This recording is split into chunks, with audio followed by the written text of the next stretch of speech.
অভ্যুত্থানের রাজপথে থাকা, পরামর্শ দেওয়া, গুরুত্বপূর্ণ পদক্ষেপে সহযোদ্ধার মতো ভূমিকায় থাকার কাজগুলো করেছিল বাংলাদেশ ইসলামী ছাত্র শিবির। যেই সমাবেশের যে মানুষগুলো উপস্থিত রয়েছেন তারা আমার 24-এর অভ্যুত্থানের সহযোদ্ধা।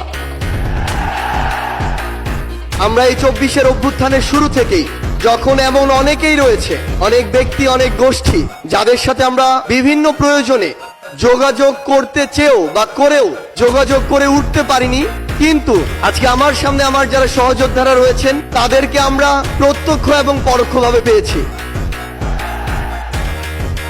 আমরা আমাদের জায়গা থেকে স্পষ্ট একটি জিনিস বলতে চাই যে কেউ কোনোদিন কোনো সত্যকে চাপিয়ে রাখতে পারে না।